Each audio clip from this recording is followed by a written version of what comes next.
Arunachal Pradesh and Mizoram celebrates 34th Statehood Day. Union Home Minister launches a slew of projects in Itanagar. Manipur observes Soil Health Card Day. Minister Karam Sham distributes Soil Health Card to farmers.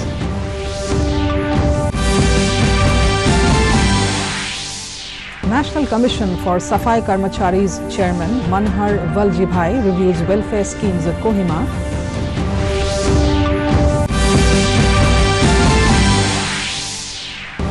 ONGC planning expansion and intensification of CSR activities in Tripura.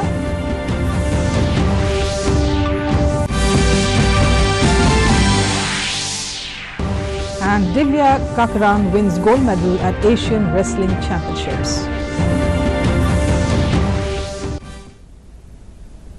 Good evening, viewers. Welcome to the Northeast News. This is Jolly Khoikia Gogoi with the news in detail. Arunachal Pradesh celebrated its 34th Statehood Day today. Arunachal Pradesh attained statehood on February 20, 1987. Attending the Arunachal Pradesh Statehood Day, Union Home Minister Amit Shah has assured the people of Arunachal Pradesh that the government is committed to protect the culture and heritage of the state. The Home Minister inaugurated the Arunachal Pradesh Industrial and Investment Policy and launched several projects at IG Park at Itanagar today in presence of Governor of Arunachal Pradesh, Brigadier Dr. B.D. Mishra, Union Minister of State for Youth Affairs and Sports Kiran Rijiju, Done Minister R. Jitendra Singh and Chief Minister Pema Khandu. Home Minister stated that the Industrial and Investment Policy 2020 is a welcome move which will enable the state to contribute to the nation's dream of being a 5 trillion economy. The project launched during the event by Union Home Minister include Zoram Koloriang Road constructed by BRO under Lower Subansiri and laid foundation for police headquarters at Itanagar. Cleanest Village Awards were also given away to 7 villages. सफल नहीं होंगे। The official celebratory program of the 34th anniversary of the Mizoram Statehood Day was formally organized at Aizawl today. Governor P.S. Sridharan Pillai had graced the occasion as the chief guest. P.U. Zoranthanga, Chief Minister, along with his Council of Ministers, the MLAs, senior officials, the surviving freedom fighters of the state and other dignitaries were also present at the solemn function. Mizoram attained the statehood on February 20, 1987. Speaking on the occasion, Governor stated that the eventual achievement of the people in the state through tremendous struggles and sacrifices to attain statehood is truly a reason enough to celebrate. The Governor said it remains a beacon of hope for a world full of conflict, that peace can be attained and sustained if the people and leaders choose it above violence and if they sincerely work hard towards keeping it. President Ramnath Kovind, Vice President M. Venkaiah Naidu and Prime Minister Narendra Modi have greeted the people of Arunachal Pradesh and Mizoram on their statehood day today. President Kovind said Arunachal Pradesh is a jewel of the Northeast and is blessed with spectacular natural beauty. Greeting people of Mizoram, he said, the entire nation admires the state and its people for their values and vibrant culture. In a tweet, Naidu said, people from these two beautiful hill states have made immense contribution to India's growth and development. Prime Minister Modi also prayed for the continuous growth and development of both the states in the coming years. In a tweet, Modi said, Arunachal Pradesh is synonymous with patriotism and unwavering commitment to national progress. He said, people belonging to Mizoram have excelled in many spheres and have contributed to India's growth. Adopting a healthy relationship, maintaining a mutual understanding and walking hand in hand between the government and the public in every aspect will only lead towards development, conveyed CAF and PD Minister Karam Sham. The minister was speaking as the chief guest at the Soil Health Card Day observation cum training for farmers organized by District Agriculture Officer at Imphal West on Wednesday. The minister stressed on soil testing before growing crops or vegetables to yield bountiful and healthy harvests. The minister further urged the farmers to use the vacant fields after harvest so as to increase production and become self-reliant. He distributed soil health cards to farmers during the function. Training was imparted to farmers under Rashtriya Krishi Vikas Yojana. The chairman of National Commission for Safai Karmachari NCSK Manhar Valjibhai Zala informed that the commission has sanctioned rupees 5 crore for the welfare of the Safai Karmacharis, where rupees 4 crore 69 lakh has already been sanctioned to the state. Addressing a press conference at Kohima on Tuesday, Zala said that the main aim for the commission to visit the state was to see the welfare schemes of the Safai Karmacharis in the state. He said that the Safai Karmacharis are entitled to rights as per the Manual Scavenging Act 2003 and other central schemes, and are entitled to get health cards for all their family members. It was for the first time that the National Commission for Safai Karmacharis visited the state and discussed several issues relating to Safai Karmacharis.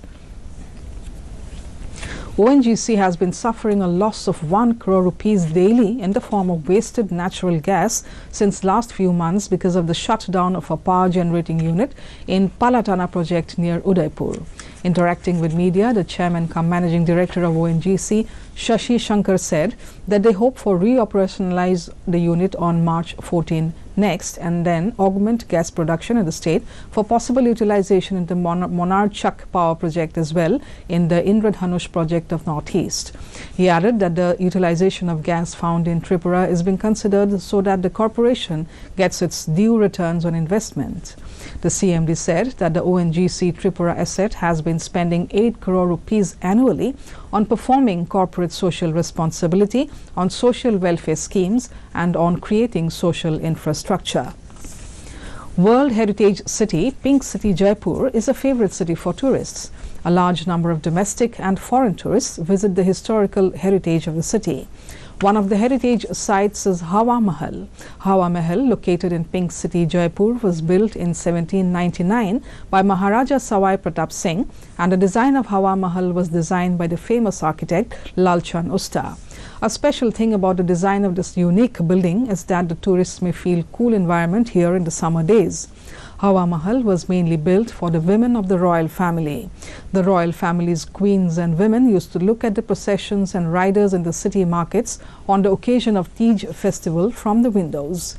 Director of Archaeology and Museums Department Prakash Chandra Sharma said that since Maharaja Pratap Singh was a devotee of Krishna, he built this beautiful building in the shape of a crown. This 5-story unique building has 365 main windows from top to bottom. को भी संभाल के रखना चाहिए ताकि हमारे बाद भी जो जनरेशन आए वो भी इसे देखे।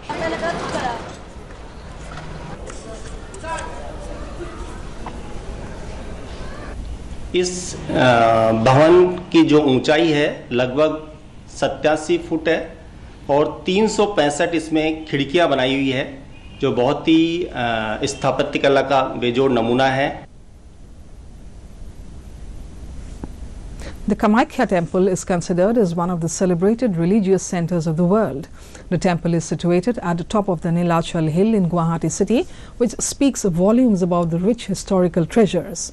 In the ancient time, this place was known as Pragjotishpur, the land of eastern lights, and in medieval times it was known as Kamrupa, which means the form of desire. Here is a report.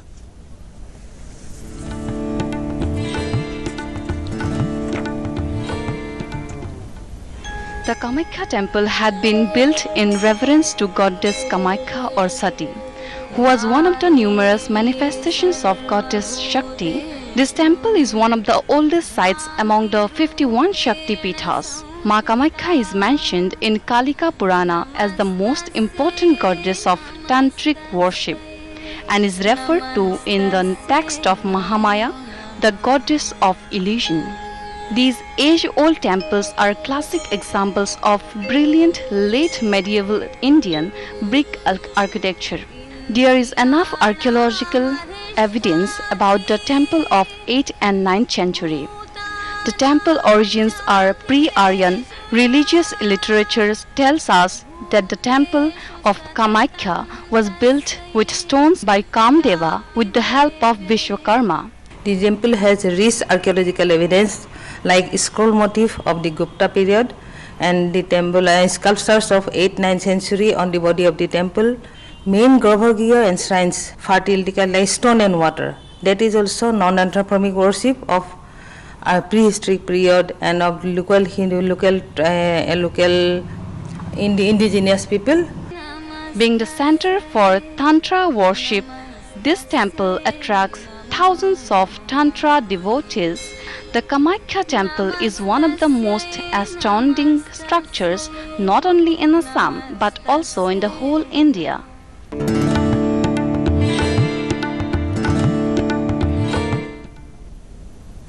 Divya Kakran today became only the second Indian woman to win a gold medal at the Asian Wrestling Championship, defeating junior world champion Naruha Matsuki in New Delhi today. Divya won all 4 bouts in 5 wrestler 68 kg category as the competition was fought in the round-robin format. Navjot Kaur had become the first Indian woman to win a gold medal at the Asian Championships in 2018 in Bishkek, Kyrgyzstan in 65 kg category. In a memorable day for the hosts, Sarita Moore in 59 kg, Pinky in 55 kg and Nirmala Devi in 50 kg are assured of at least silver medals as they reach the finals of their categories. Before we wind up the bulletin, a recap of the headlines.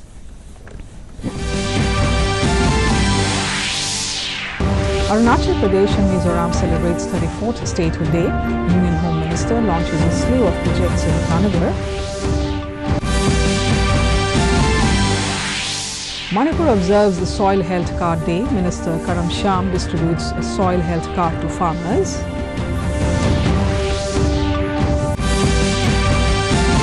National Commission for Safai Karmacharis Chairman Manhar Valjibhai reviews welfare schemes at Kohima.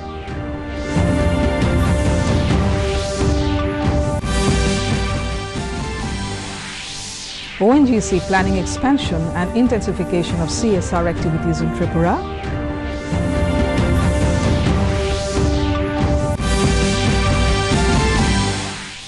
And Divya Kakran wins gold medal at Asian Wrestling Championships. And that brings us to the end of this evening's bulletin. Thank you for tuning in. Namaskar.